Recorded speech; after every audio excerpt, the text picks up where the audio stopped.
Number 10, no lice.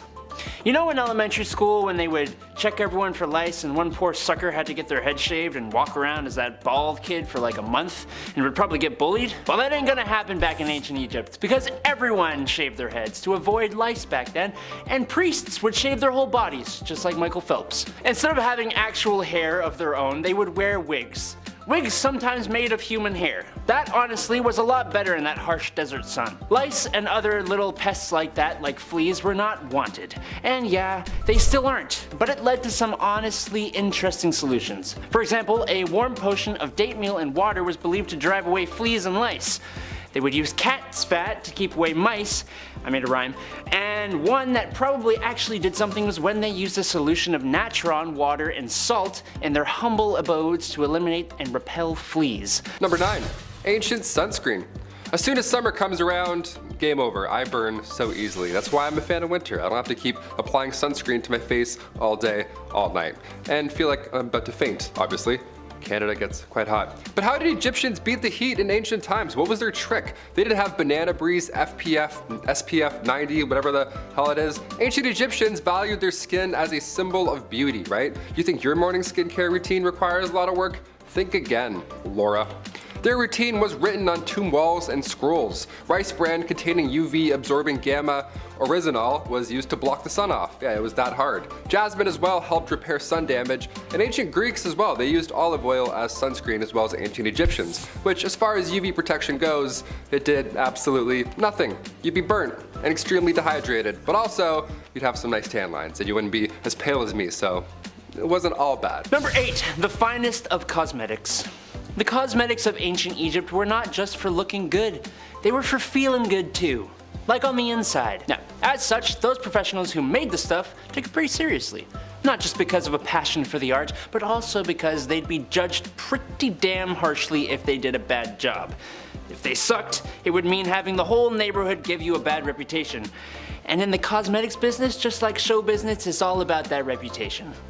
It would also mean some harsh judgment from the big boys upstairs, meaning the gods when you met the afterlife. So yeah, they wanted to do a good job, and to meet that end they would try and use the finest of ingredients, as they should when people have to put this stuff on their skins and right next to their eyes and stuff.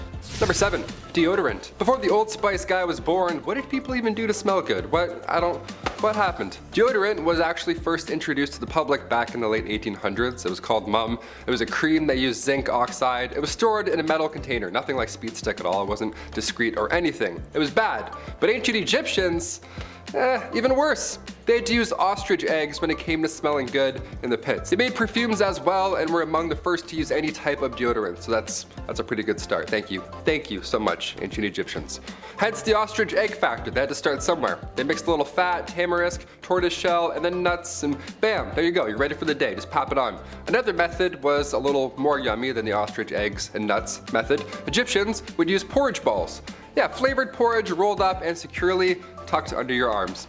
Honestly, that seems like a better alternative. Sometimes when you put antiperspirants or like deodorant on, it gets like it all crumbles apart. It's like feta cheese all of a sudden. You're like, what happened to this stick? I would rather have porridge balls than just call it a day. Boom. Number 6, get this man a Tic Tac or something. Just like I use mints to cure my nasty tea breath, which I argue is worse than coffee breath, the ancient Egyptians used breath mints to keep things fresh. Honestly, they actually sound kinda good. Frankincense, cinnamon, melon, pine seeds, and cashews put together, ground up, and bound together in candy using honey. Just heat that bad boy over the fire and let it cool, and boom, breath mints. I like it. I like it a lot. These breath mints would be made commercially by those fine cosmeticians and dentists, or they could even be made at home. Some archaeological finds of bowls, jars, and other dishes suggest that they may have been candy dishes that would hold the lovely tasting little suckers. Always gotta keep things fun, fresh, and flirty back in ancient Egypt. Breath mints would certainly help you do the trick.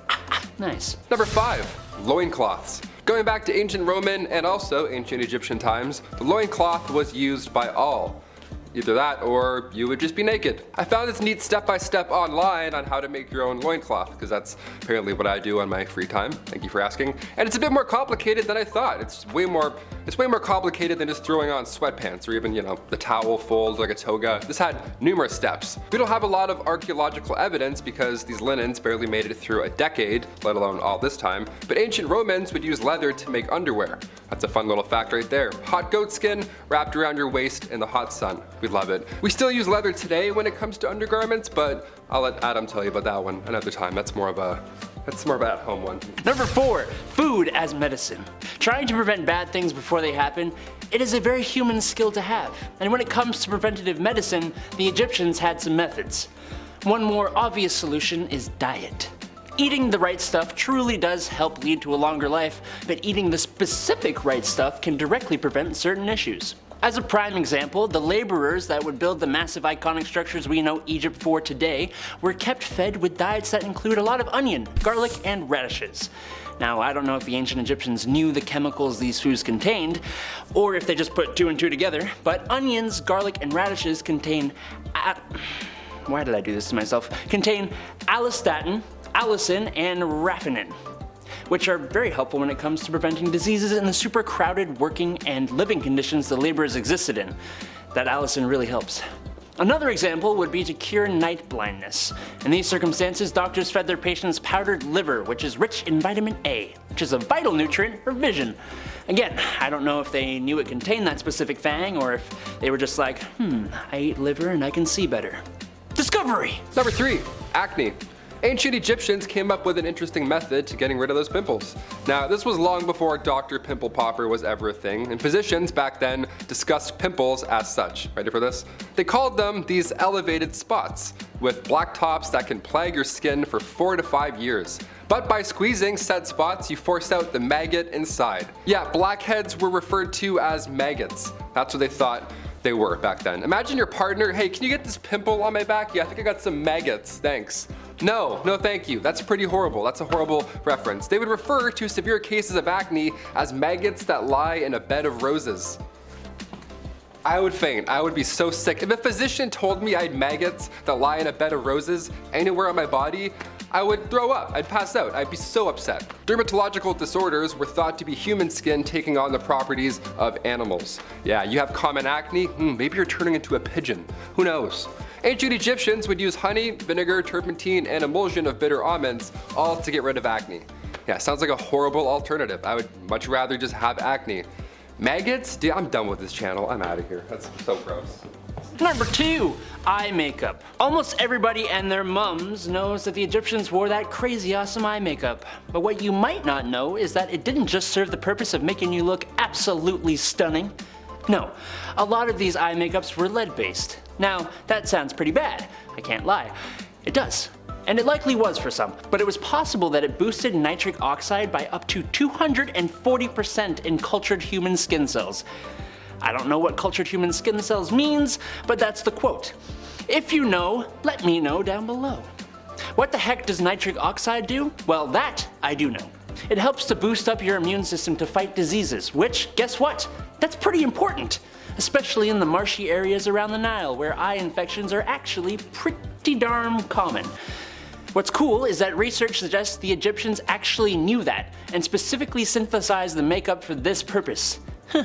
Neat. Finally, number 1, mummification. Back in the day, mummification was common, and even today we're finding more mummies. Like literally last month we just unraveled 6 more. It's crazy. We're uncovering more ancient history, which is great, but how exactly was this process done? We're talking about back maggots and stuff. What did they think about this? How did this even begin to be a thing? Well, it wasn't cheap for starters. Being mummified was reserved for the rich. It's a pretty brutal process as well. What you would do is you would put a hook, they would put a hook in your nose after you'd passed away, and then they would pull out your brain and all that just squishy stuff, just out all through this thing right here. And then they would cut the left side of the stomach open, remove all those goods, all the organs, boom, see ya, gone. And while those are drying, you would put your lungs and liver in jars. And then you would put the heart back in the body. And then you would wash the insides out with wine and spices, all that stuff, turpentine, turpentines, all the timecodes, just all in there, washing it out. Then you'd cover the body in salt for 70 days. That's a long time. But around day 40, you would stuff it with sand. Now come day 70, finally, that's when you wrap them in the mummy bandages. Then the sarcophagus awaits forever, really. And then there's just jars of organs also stored in your burial chamber. Now we don't do it. It's not as fun anymore. We don't put our organs in jars. We don't stuff anyone with sand. We should. You know what? We should bring back mummies. Let's just do it. I think it's time. Yeah. Kicking off our list at number 10, ancient Roman winemaking. Good about 4 years. Almost ready. Ah, yes, the Roman days where we all wear togas and drink delicious wine and, get close with each other for days on end. Well, I hate to break it to you, but this wine sucked. It was dangerous to consume. Being a winemaker, this ancient sommelier, you would consume about 12 grams of lead per day, just tasting your creation, right? It's horrible. Winemakers would harvest the grapes, they would press the fat with their feet, the best part, right? It's what we all want to do. And then in order to wash out that size 14 Roman foot taste, makers would lace the wine with lead to, sweeten it up. Remember what we did to Coca-Cola back in the day? That wasn't nearly as bad as a bottle of red lead redemption back in the ancient Roman times. Yeah, I'm gonna never complain about table wine at a wedding ever again. Red or white, I'm like, thank you. I don't care if it's really warm. Thank you. Number 9, leech collectors. Dude, if you didn't grow up fishing, this next one's gonna make your skin crawl. Leeches. Just watch Stand By Me, you'll get it. These bloodsuckers have been collected for years, like centuries years, and still used to this day. Used as an ancient medicinal aid, leeches would let your bloodletting. Basically just suck out all the infection, disease, germ, nastiness right out of you and all out of that wound. They basically eat the infection and speed up the process. A leech collector did exactly that. They jumped into bogs and marshes and just kinda let them attach themselves to, themselves. Then bottle them up and sell them. Tons of health benefits too. Some negatives, of course. First off, the leech collectors could bleed a lot. Obviously, right? Back and forth, in and out of the river for hours. Sometimes these guys would even pass out or die. No band-aids, unfortunately. No added danger pay too. I didn't expect that one. Number 8, armpit plucker. My unibrow, this right here, this is a new hobby of mine. I'm plucking this bad boy every other day and I'm thrilled about it. Armpit hair, on the other hand, I would shriek, okay? I only have like 7 armpit hairs, so I gotta preserve them, right? But in ancient times, they gots to go. Working out was often done naked, right? Ancient Greek naked exercise in the scorching sun, nothing better. So naturally an armpit or two is gonna stink. So the solution here to stay, sane while you're training was for everybody to just pluck their armpit hairs out, okay? No more unpleasant odors, that's it. But the point here, imagine doing that job. Somebody had to do, someone had to do all of them. I mean, plucking hairs now, that's satisfying at least and a little bit, easier. You could laser half your but a warrior's armpit? No thank you. The Old Spice guy would have quit his job. Number 7, barber surgeons. If you like candy like me, you've made a regular visit to the dentist. Little numbing here, a little numbing there, little flavored mold and floss. Yeah, not always as comfortable. Actually, a trip to the dentist chair was extremely scary and dangerous. Good news is they also cut your hair. A barber surgeon was a very popular and respected job throughout the Roman times all the way to about the 18th century. These people were skilled at anything surgical. Remove a tooth, get all the bugs and lice out of your hair, I'll do it in one sitting. Not the cleanest job though. Lice, blood, infected teeth just hanging around all day, the smell alone, ugh. You know everyone had tonsil stones back then too. Worms living in their teeth. They had an extensive understanding of the human body. Well, as best they could. These people were also in charge of dyeing hair as well. Pigeon poop, urine, dung. These people tried it all for that Farrah Fawcett blonde blowout. Okay, so a little 1 on the sides, 2 on top, and then we're just gonna yank those teeth right out of you. All right, should be about 15 minutes. Number 6, toad doctor. If you don't want to go through the lengths of becoming a medical doctor or doing anything, just go the toad route. It's a little bit easier. Be very specific about where you're doing your activities. There you go. That way your competition is next to none, right? There you go. Back in the day, it was the 1600s, mind you, but medical researchers believed that toads had inside of them healing properties. That's me spreading out a toad, so you can see that. So they were often dried up and powdered and then applied directly to your skin to soothe inflammation. Awesome. I don't know what's worse in this situation, the guy getting the toad's guts rubbed on his orbital, or the doctor who has to dry up said toad. Both are pretty bad. Number 5. Gardeners. If you've ever done some fun gardening on a nice Sunday afternoon, you'll know that your back hurts, there's bees everywhere, and it's hot under that sun. Gardening is hard work. Imagine being a gardener in Rome or Middle Ages, like no tools, no water source, no sun safety, and the king's private fruits here and queen's favorite red anthuriums there, gardens up walls, secret private hidden gardens underground. That's a long day. Also, that's a lot of walking pails of water to these things. Yeah, no hoses. Like to walk to the river and grab a bucket and come back. A lot. These people must have had shoulders and lats like a great white shark, dude. Just squatting double pails for 16 hours a day? You know those people were jacked. Also, they didn't have weed whackers, so when you look at these beautiful painted castles and gardens, just know someone was getting screamed at with a rusty pair of shears. Yeah. Also, no lawnmowers. Like how? The whole field? Okay. Number 4. Arming squire. Being a knight obviously sounds cool. They have the sword, the horse, the flowing hair, the lady, they're saving the damsel in the tower with the dragon and the breath. We get it, we've seen Shrek. Sometimes they lose a hand like Jaime Lannister, okay? But that's just what being a knight is, right? It's glorious, right? Well, first of all, this process starts when you're 7 years old. Then you would be given to a noble to learn for 7 more years. Now finally at age 14, you would become a squire. A knight's intern. Yeah, not an ideal job to have when you're young, but a royal job nonetheless. And also you don't have a choice, so have fun. Arming squires, see, these lads had the responsibility of repairing a knight's armor while the knight was still wearing it. Yeah, up close and personal. Yeah, which buckle broke was it? Awesome, awesome. How was the battle? You guys did really well out there. Yeah, repairing chainmail on a grown man's thigh, not ideal. Welcome to the Dark Ages, I guess. After these epic, messy battles, arming squires would have to clean everything off of their armor, inside and out. Yeah, this was long before Dawn soap was a thing, so they had to clean said armor with urine. Yeah, hey, let's wash this piss out with a bucket of piss. That ought to do it. Number 3. Alchemists. Alchemy in history has gone through a couple of transitions. Basically, at first, an alchemist dealt with everything. Literally. From ancient China, India, and Greece, these people mixed what they could find and see. You know what I mean? See what happens if we mix some dirt and some olive oil. You know, write it down. They were scientists. It's the foundation of chemistry alone. They did experiments. Heavily spiritual, philosophical, and medicinal. Medieval alchemists produced hydrochloric acid, nitric acid, and sodium carbonate. They were good. One eye of newt here, a little stomach acid here, and whoa, whoa, whoa, whoa, whoa! Also so heavily associated with witchcraft and wizardry over the years. Potions, elixirs, the alchemist's purpose was to advance and help with the quality of life. Lots of explosions though. Yeah, very dangerous. Mercury, carbon monoxide, yeah, dangerous stuff. They were playing around with things that were really bad for us, for the purpose of making us better. Very selfless job, you know? Number 2, rower. I can't even raise my hand in class longer than 6 minutes. I have to start holding it, then I switch, and then I just bail on the question, and then I live my life not knowing what hydrogen is. Alright?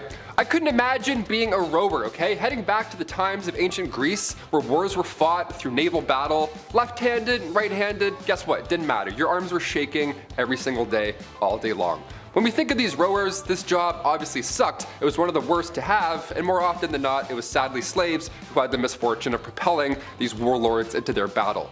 The payment was also non-existent, really, just a meal for the day, if that. Asking for a break or not keeping up to the rower next to you would ultimately lead to your death. And the number 1 spot, the gong farmer. The stink of all stinks. These men were employed to go around and basically scoop and clean out bathroom houses. Plumber waste disposal hybrid. You get where I'm going with this. They were the people who dug out and removed human excrement from privies and cesspits. They were the OG waste collectors. But by hand. Yeah. And scoops and buckets and stuff. No gloves, no PPE, just hand loading them into trolleys, buckets sloshing all over the place in the middle of the night. Obviously being disgusting, gong farmers were only allowed to work at night, hence the nightmen. These guys would have to hop down into these pits at night, waist deep, swimming around, and just taking turns on who's loading and who's scooping. They were paid well though. Yeah, usually double or triple the regular. Toxic gases, infections, drowning. This job was dangerous. And definitely the grossest. Just sitting on your lunch break, you know what I mean? Ham and cheese, yum. Kicking off our list at number 10, ship surgeon. Ah yes, just the place you want to get a root canal. The high seas. During the age of sail, the Royal Navy, of course, needed trained medical officers aboard its warships. People got sick, obviously, they got sick a lot back then, so this is who would have to deal with them. By 1814, the Royal Navy had 850 surgeons with 500 assistants, all caring for 130,000 men on shore and at sea. Yeah, they would make a lot of money, but in turn, it's a disgusting job. The surgeon was responsible for his entire crew. They would have to visit patients at least twice a day and keep accurate records on each of them, again, on a ship. Not a hospital, but on a rocking ship. Surgeons were responsible for regulating sanitary conditions on the ship. Yes, sand would have to be poured down on the bottom of the cabins to avoid the doctors slipping from all the blood on the ground. Yeah, it's that kind of gross, you know what I mean? Number 9. Bad bartenders. When we think of old saloons, we imagine the swinging doors, a few catchphrases here and there, and then of course, whiskey. The bartender pours a drink, the cowboy takes the bottle instead, and then walks away. So illegal. Sir, that is theft. Bring that right back. That's a classic cowboy, right? Back in the wild western days, grabbing a drink at the bar sucked. It wasn't great. It was deadly, if anything. Bartenders had no regulations to follow behind that rickety, rotten bar. So not only was it very high proof, but some bevies like tarantula juice, yeah, if its name didn't tip you off, it was literally made from poisonous ingredients, hence tarantula juice.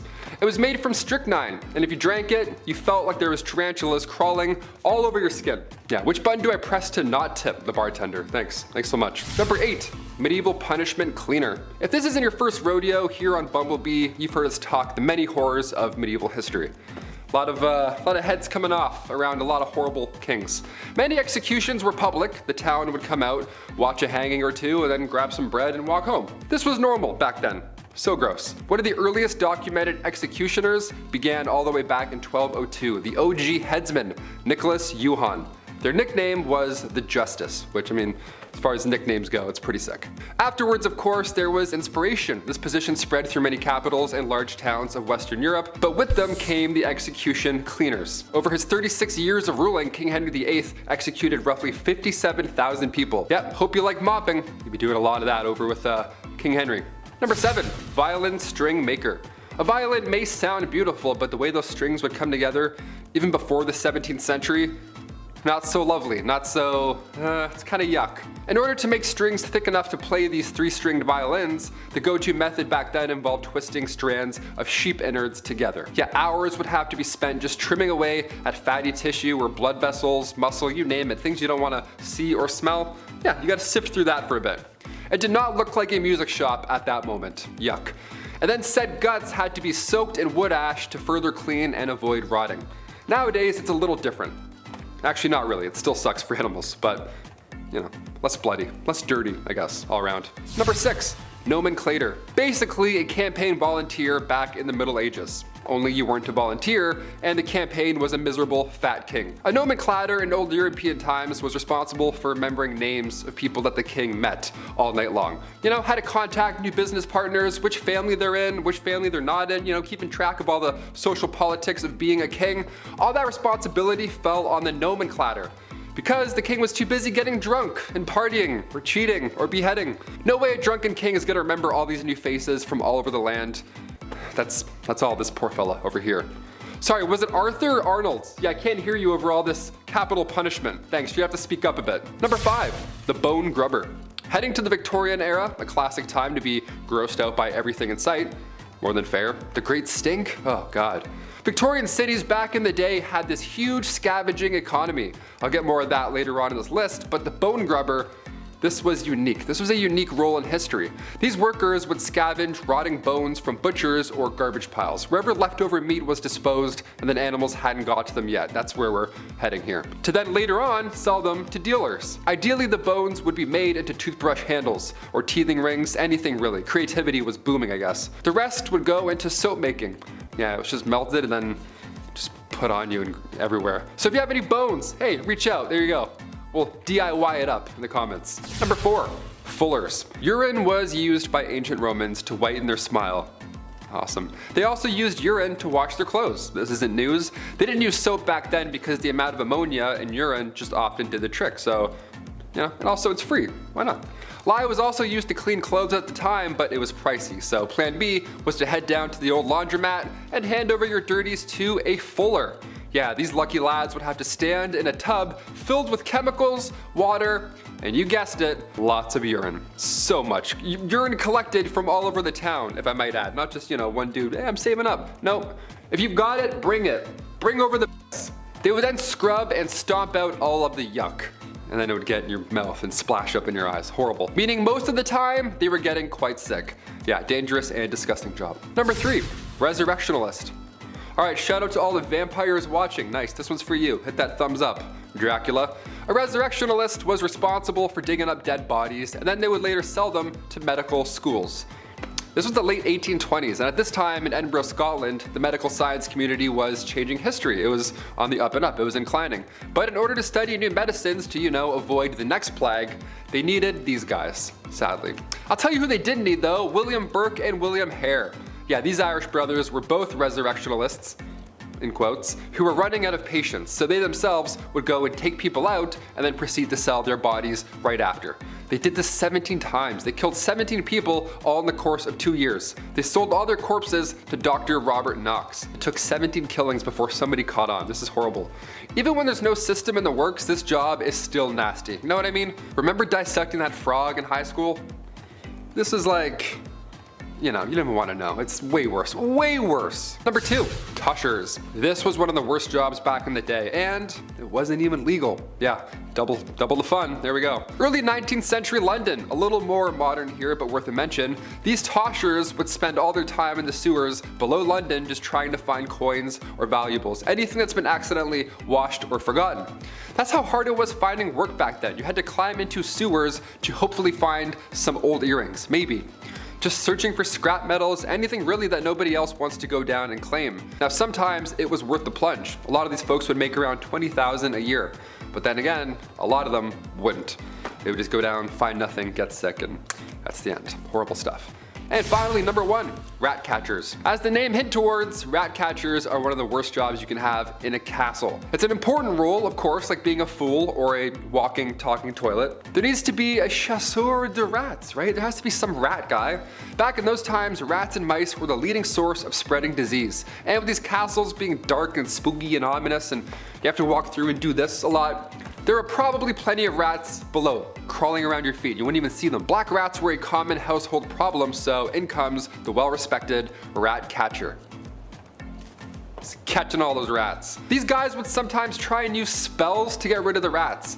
Yeah, that's hilarious. That's hilarious. Like your Doctor Strange trying to do a spell, all the rats just plunge out of the sewers. If it worked, I'd shit my pants. But more often than not, that didn't work, so poison powders were the main trick of the trade for a rat catcher. The Pied Piper, he was an OG. He did musical numbers, pests came out, people were moving around. It was good. No one does it like him. Any rat catchers out there, you deserve a bonus, especially now. Ew, basements are way grosser, I think, in my opinion. Hoarders, disgusting. Don't even get me started on hoarders. Number 10, public latrines. Starting this list off, we're going back to the Romans. Do as they do, right? So picture a modern day locker room, just all sitting beside each other. But toilets. Yeah, gross. But social. And everyone helped each other. Yeah, whenever you're done with that little sponge thing there, Patroclus, throw her on down, buddy boy. Thanks. Take your time. Yeah, in ancient Rome, public latrines, aka public washrooms, didn't have toilet paper, or seats, or hand soap, or separators. Just sitting on a church pew, shoulder to shoulder. Yeah. Worst part, you would just sit and share a stick with a sponge thing stuck on top of it. You would all share the sponge.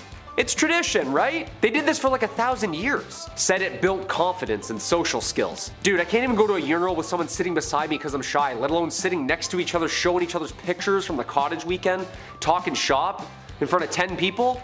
Hey buddy, you mind just scooching over there? Yeah, it's gonna be a messy one. We ate a lot of figs earlier. Thanks. Number 9, feed the dead. Since we're on the topic of ancient Rome, let's dive in with a couple of libations. Yeah, we love libations around here.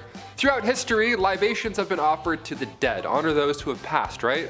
One of these. Pour one out for the homie, right? Where did this come from? Well, this is a tradition that we still see today, but it began, of course, in the ancient world. It began in Egypt and other parts of Africa, and of course, ancient Greece. Those are the main 3 right there. Pour one out for the lad, but in ancient Roman tradition, they would actually pour the wine into their resting place. How amazing is that? Just a nice snorkel for the dead. Romans crafted these lead or wood tubes during their lost comrade's burial. They would have it included. So afterwards, it's a one-way trip to the afterlife. You're not spilling anything on the ground. Nobody gets left behind in celebrations, even after death. I love it. I can see how one would think this is a little unnatural, but I'd be lying to you if I said I wasn't getting any ideas right about now. Yeah, after I go, just dump a bunch of iron brew down the pipe. I'll be good. I'll be strong as f in the next life. Number 8, boot and rally. Ah, the old boot and rally. Drinking beers from a stinky old used boot. The old shoey. Yeah, I've played some rugby over the years. I've drank a boot or two for a nasty try, and let me tell you, when your 6'8" flanker has athlete's foot, probably the most disgusting tradition that we probably shouldn't let live on. The boot and rally started from military origins. Soldiers would celebrate or initiate each other by drinking a full beer from a fellow comrade's, or even if you were lucky enough, the general's boot. Yeah, after, of course, it had been worn all day, fighting battles. Can you imagine what you'd step on, in, and over during a battle or war? That's pretty gross, dude. Just so hot and stinky and wet from the muck and mud, and it's your turn to enjoy a crispy Molson out of a size 13 wide with trench foot? Yeah, I'm good, thanks. No, I'm full. Not to be confused, of course, with puke and rally. That's, well, I guess, well, also hand in hand with each other, you know? They go together, like spaghetti and meatballs. The old puking from drinking out of a shoe and then drinking some more until you puke more. Tradition. Skull! Number 7, crummy wine. Nice, I love drinking wine and then immediately having to chew.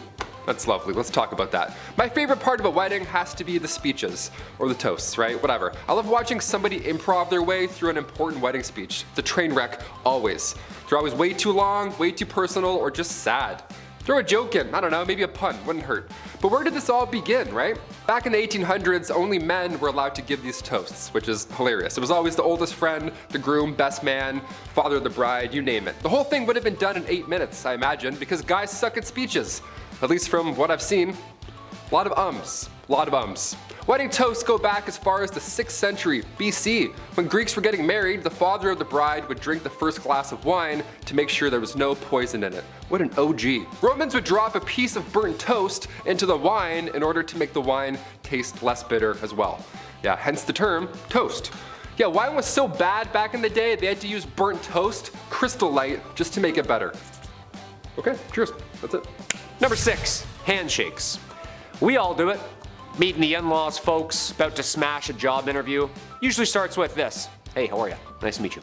But after living through this pandemic, why do we still do this? Well, the handshake has existed in some form or another for thousands of years. One popular theory is that the gesture began as a way of conveying your intentions of peace. Lots of loyalty issues back then. Empty hand means no weapons. Some suggest that the up and down motion of the handshake was supposed to dislodge any knives or loose, hidden up the sleeve threats. The other explanation is that the handshake was a symbol of trust, and that I give you my germs, you give me your germs. We both trust each other, hands meet in hands. Now, add a little bit of spit or some blood into the mix and we got ourselves a real bond there, brother. The bacteria from one person to another person would be shared and mutual. Disgusting. In ancient Rome, the handshake was even used as a symbol of friendship and love. Oh, that's nice. A pair of clasped hands even appear on the ancient Roman coins signifying peace. That's a good one. I like this. It turned from gross to nice all of a sudden. Number 5, wet willies. And immediately back into the gross. Here we go. I'm already angry thinking about a wet willy. I've gotten a few in my life and I'm still mad at all 3 of them. Whoever thought of this, like, yeah, I'm just gonna suck my finger and then put it in someone's head, put it right in their ear canal. Freaks, disgusting. Keep your coffee breath away from my good ideas. This weird tradition / prank / gross hobby all began back in 1864 in, of course, England. You guessed it, that's the origin of the term, and it all started when a wet, salivated finger went in the ear of an English fisherman named, you guessed it again, Willie. What if I said Brian? You'd be like, what the? Wet William, we could do that. A wet Walter. Ooh, that's a bit too serious. Everybody laughed at this point, okay? This changed the game. It was like the moonwalk. Everyone was like, what did he just do? What happened? How did he do that? Growing up with ear problems, don't do wet willies. Wet willies are a bad idea. Digging out wax with your pinky even can create problems. If a vacuum forms between your ear and the eardrum, and then all of a sudden the sudden depressurization can damage your eardrums. And also, it's fucking disgusting, so don't do those anymore. Number 4, blowing out candles. I just did this a couple weeks ago. So the people who ate that cake, yeah, sorry for all my germs. But it's my party and I'll cry if I want to. That should be a song. The age-old tradition of aggressively exhaling your bodily fluid and air before arguing over who gets the biggest piece. I love it. Traditions, right? However, thanks to modern medicine now, we know blowing out candles can expel virus particles, just like breathing, shouting, coughing, and sneezing. And if the person's infected, that makes it really gross. So a nice big gust of your lungs ought to do it. People believe that the smoke from the candles carry their wishes and prayers off to the gods. Good omens kind of deal. It's also thought that the smoke would ward off evil spirits and bring positive energy for the coming year. Either or, it's fucking gross and we all still do it. Next time you're about to make a wish on your special day, just remember you're spitting on a cake. Am I wrong here? Birthday to you. Number 3, plague flowers. Speak of the devil. Historically, the symbolism of flowers has changed quite a bit. Flowers like to bob and weave, you know? It's like, someone died, oh, they got married. Okay, well, here's the same thing. Enjoy. There's the flowers for the centerpieces, the bouquets for the bride and bridesmaids. There's flowers everywhere at a wedding. But why is that? Well, the idea of carrying a bouquet at a wedding dates back to ancient Greece, where it was believed that carrying a bouquet was thought to ward off evil spirits. Yeah, I hate when those interrupt weddings. It's always the worst. Like, any objections? A ghoul stands up. I'm like, oh, it's my ex. I knew it. I knew he'd show up. That's just Bagul. Yeah, it's a college thing. Just sit down. He's fine. But a little later on down the line, the presence of bouquets at weddings got a little darker and, dare I say, a little more precautionary. During the Middle Ages into the Renaissance, when the Black Death was running rampant throughout Europe, folks were trying anything and everything to try and ward off the plague. No more spirits. We're just kind of focused on, you know, the physical plague at hand. See, back then people believed that smells carried contagion, so we'd fight them off by using good smells. So people would fill their pockets with fragrant things to keep the plague at bay. It's like those plague doctors with the big bird nose, just stuffed with dandelions or whatever they can find. This was later integrated into wedding practices, and brides started carrying down the aisle stinky stuff, like a bouquet of garlic or dill. Imagine having a nice dill pickle sticking out, you're like, yeah, it's the big day. All to protect them from catching a plague or two. Over the years, the stinky stuff was then replaced again with nice smelling flowers, thank God. But imagine if it stayed on garlic. What a dream. I love garlic and or dill. Sorry to all my vampire friends, but I'm going old school for my big day, personally. Just onions and garlic. I'm like, ah, it smells so good. It's so good always. Number 2, hazing. First off, I don't condone it. Second off, I've never done it or been a part of it. Not really a frat guy myself. But I did have friends dare me to do stupid growing up. I can't lie. North America is full of colleges and universities who take part in this tradition, as they take it very seriously. If you can even call it a tradition. The hazing rituals that commence in fraternities and sororities can be deadly. Literally. There's a million scary stories that are true surrounding these challenging initiation processes, and I'd say the majority of them are sadistic and dangerous. If you have to do something that risks your life to prove that you're down, nah man, that's not for me.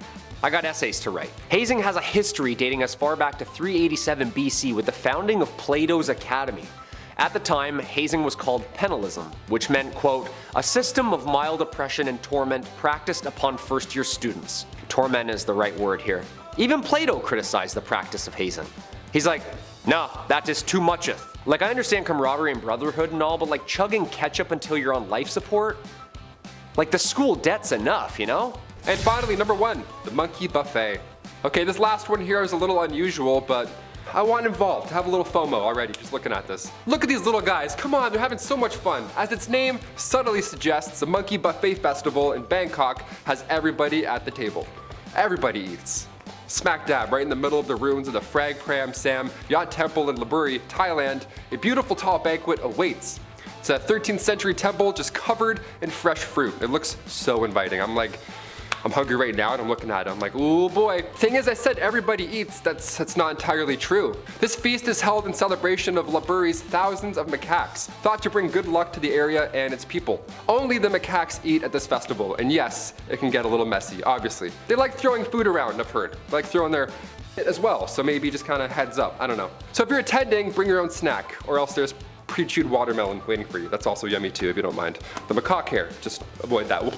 pull it out. Starting off this list, in our number 10 spot, we have the leech collector. This job truly is exactly what it sounds like. It's a person who is responsible for the collection of leeches. The little bloodsuckers were a popular treatment back in medieval times when just bleeding was a common treatment for a variety of ailments. Headache? Just bleed a bit. Common cold? Have I got a solution for you? Bloodletting, especially by way of leech, was actually used medicinally for thousands of years with possible ties to ancient Egypt. This medical treatment, however, of course, required leeches, which meant that someone needed to collect them. Many leech collectors were people who didn't have a lot of money, and more commonly, women. The job required wading in the water and searching for leeches, and how do you catch them? With your legs, of course. Leech collectors would wait for leeches to latch onto them, and normally would have to wait for about 20 minutes before pulling them off because they were easier to remove after getting fat with blood. How horrible. This already sounds awful, but what's worse is that after being bitten by a leech, the wounds tend to bleed more than a normal cut even would. This was great to get more leeches interested, but bad as a human who is trying to keep blood inside of their body. This job usually led to those who did it to contract illnesses from the leeches, their open wounds, or just have severe blood loss because at the time, people didn't know you could overdo it with bloodletting this way. In our number 9 spot today, we have the fuller. Wool is a clothing staple. It's been used for centuries, but back in medieval times, there was a disgusting part of the job that thankfully doesn't exist anymore, thanks to the invention of modern chemistry. Wool is naturally waterproof due to the fact that it contains oils that have been distributed from the sheep's skin, and these oils are what made the entire harvesting, carding, spinning, and weaving processes possible in these times. This is all fine and well, but the trouble comes in after all of that, because the cloth at the end of it all was coarse and easily frayed, and this is where the job of a fuller came in. They were tasked with removing the oil from the cloth. Okay, a little alkaline solution, no problem, right? Well, yeah. Except for in these times, the most accessible and cheap alkaline solution was stale urine. Yep, just a bunch of old pee.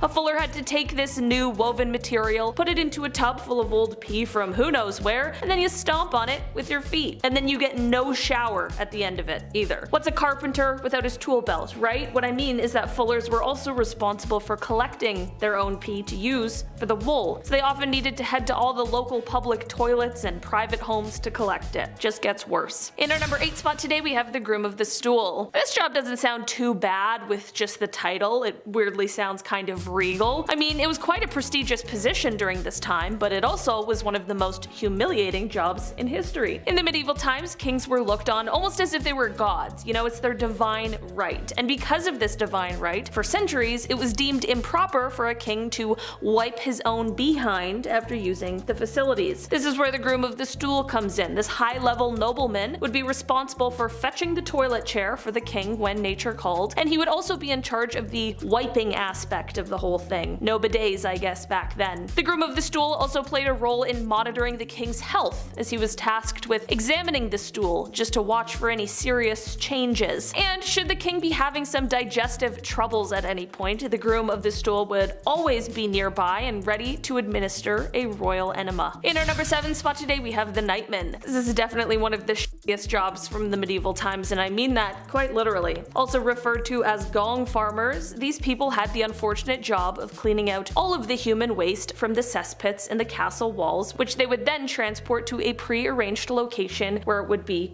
buried. These cesspits were the medieval equivalent to a septic tank, and they were usually located on the lowest level of the castle. The nightmen would end up digging through weeks, months, just sometimes even years of disgustingness, and they were motivated to gather as much as possible considering the fact that they were paid by the ton. Imagine, that's a frightening amount of work. The job was also quite hazardous, too. I mean, if we really think about what exactly they were doing, it quickly becomes clear that many of them died from disease, and there was also a good chunk of people who suffocated on the job as well. In our number 6 spot today, we have a sin eater. Okay, this is definitely one of the strangest jobs on this list. The job of a sin eater was to, well, eat sins. To do this, they were tasked with eating a piece of bread that had been placed on the chest of someone who had died. Definitely not an ideal day of work for me personally. The idea behind this was that in consuming the bread, they were consuming the sins of that person so that they could carry on into the afterlife peacefully. Basically, sin eaters were willing to sacrifice their own souls and their own eternal happiness just to make some money while they were alive. I'm not sure what's worse, taking the risk with the sins or eating bread from off of a dead person. person. No, both bad. In our number 5 spot today, we have the executioner. We have all heard of this job before. After all, an important aspect of the medieval times was the fact that they were trying to have better criminal law enforcement,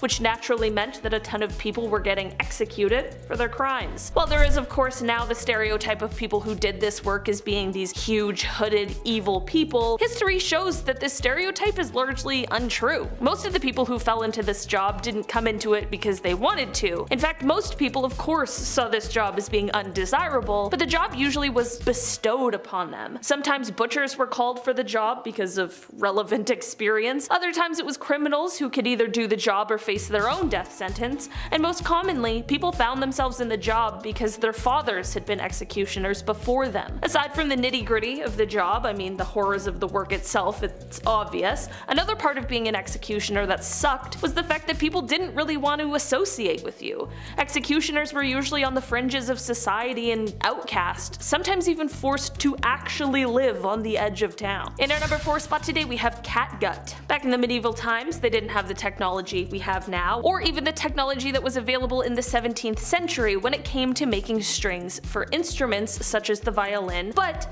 they still did have violins around, so how? Well, in comes the invention of catgut, which thankfully is not made of cat guts, but it is made of sheep's guts. Okay, really had you in the first half there. Violin string makers during this time would make the strings by basically twisting strands of sheep innards together. Their job would require them to butcher the animal in a very careful way, making sure not to rupture the stomach or the lower intestines. The process could take hours just to get the required materials from the animal. The insides then needed to be soaked in a wood ash solution for a good cleaning, but they needed to be monitored at all times to ensure that they weren't beginning to spoil, which is horrible. From here, the drying process began, and after that, it was time for twistin'. In our number 3 spot today, we have the rat catcher. Another job that really is just what it sounds like. Rat catchers had quite a busy time during the medieval times. There was a rat problem, and these rats were filthy and full of disease, and someone needed to catch them. Castles were often filled with extra grain, vegetables, and herbs in the case of emergency, and this led to the perfect environment for rats and mice. Even before the connections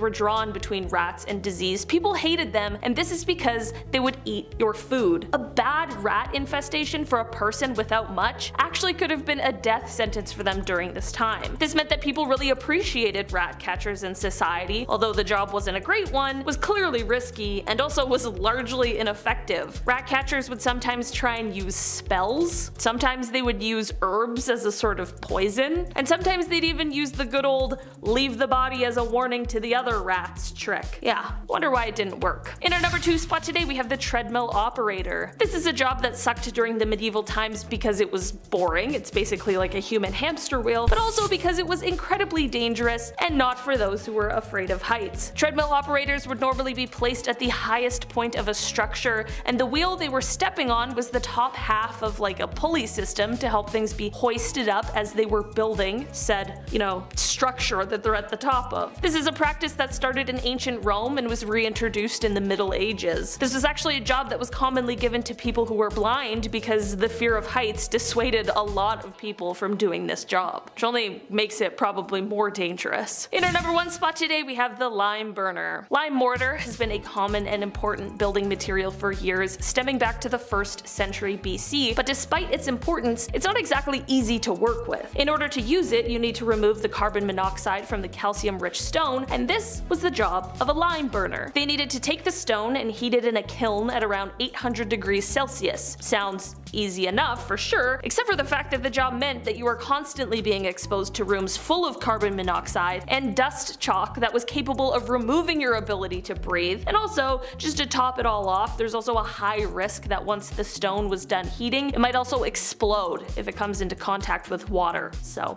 better hope none of your sweat drips down onto it or else things are not good. Starting off this list in our number 10 spot, we have heresy. Okay, I can admit when I'm wrong, and in the last video last week, I messed up. I said the wrong word when talking about spoiled queens. You guys pointed it out. Yeah, I read your comments, okay? And now we're here to redeem ourselves. I'm learning, you're already smart, let's get into it. In medieval times, it could be dangerous to disagree.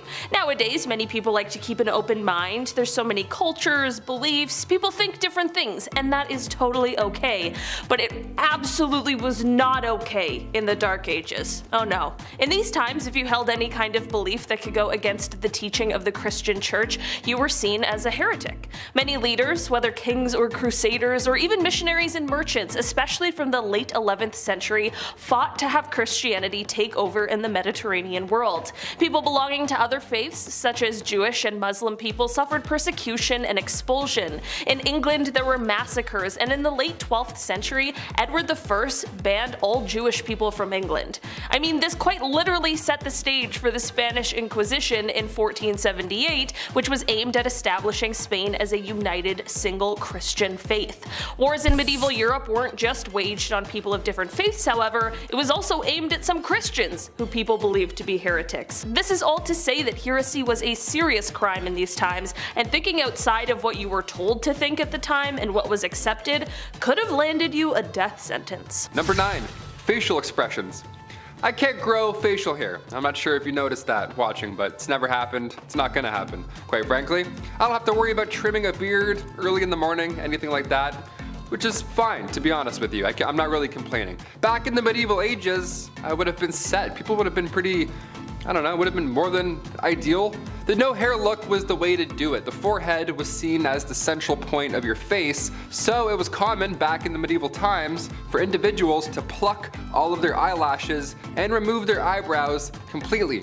So people would just be looking at you like, nothing going on, no facial expressions, just bald everything. Many would go as far as to pluck their hairline back even further so they have the round, oval, queen bald look. Imagine that. Imagine everyone's bald in Game of Thrones. Think it'd still get the rankings that it does? Probably not. Probably not. Macy Williams is just... In our number 8 spot today, we have Animal Court. The history of animals being put on trial goes back pretty far, as it is believed it has roots in ancient Athens, but it was definitely a common practice as recently as the 18th century. Courts would go after things like rats, weevils, flies, locusts, and serpents for damaging crops, and when punished, they weren't just liable for damages, they could be banished and excommunicated. Like, imagine trying to banish a fly. This isn't where it ends though. In civil criminal court, they'd have livestock being tried for violence against humans. Like, I'm sorry, Your Honor, my client could not tell the prosecution that she didn't want to be milked because she's a cow. Kicking was the only way. As an example of a real animal court case, let's take it back to 1457 France. Villagers in a town witnessed a sow and her 6 piglets attack and kill someone. Terrible story, sounds absolutely horrifying to have to witness. In this day and age, animal control would be called and all of those pigs would likely put down. But not in these times. When this happened, all the pigs were sent to court. Like real court. There was a judge, 2 prosecutors, 8 witnesses, and a defense attorney for the accused animals.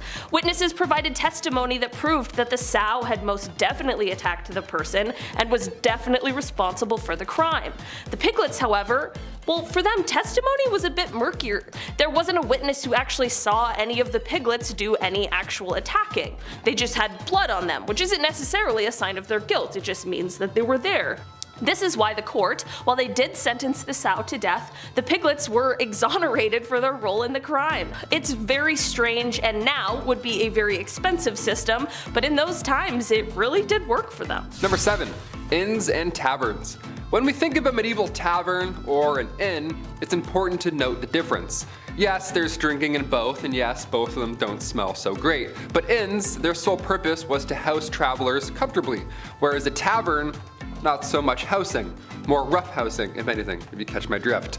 Say you're passing by one of these taverns, right, Saturday night, you feel like grabbing some questionable ale from some questionable establishment, well, you better come prepared. In the Middle Ages, you had to bring your own fork everywhere you went. Just one fork on your side, on your persons. That's so gross. We didn't have a guy sitting in booth 11 doing roll-ups all night, looking at you, just wishing that he didn't work there, right? This was the Middle Ages. You didn't have a fork. No one had forks. If you had a fork, you were lucky, right? You were the rich kid on the block with an in-ground pool. That was you if you had a fork.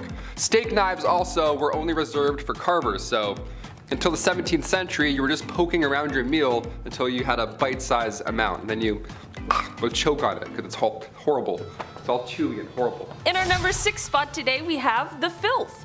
If you lived in a city during this time in history, it would have been an absolutely filthy place to be. I mean, human and rats lived in harmony. Not harmony, re the plague, but things were so dirty rats were everywhere. Want to go swimming in the nice stream nearby? Well, good luck, because not only is that body of water used for dumping sewage, but it's also for the village's water supply to both drink and bathe in.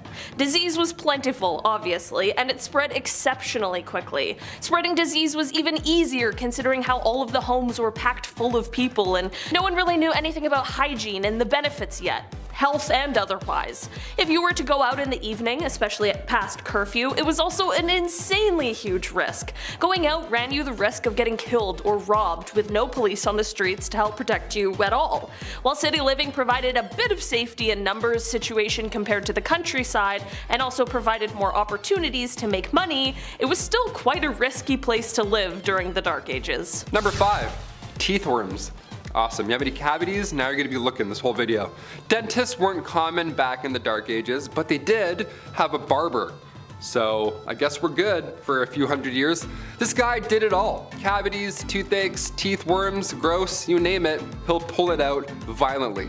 Barbers were responsible for cutting hair, pulling teeth, bloodletting, your classic 3-in-1 appointment right there, really all in 10 minutes or less. Instead of brushing with tooth tunes, back then you would rub your teeth and gums with a rough linen. Yeah, just grab an old shirt. It's an old dirty shirt we're gonna brush up for school. Like you're playing a harmonica, only dirty shirt. A few recipes have been discovered since for pastes and powders to freshen their breath back then, you know. Otherwise, you were pretty screwed. You had nothing. We went from powdered charcoal to charcoal toothpaste all over again.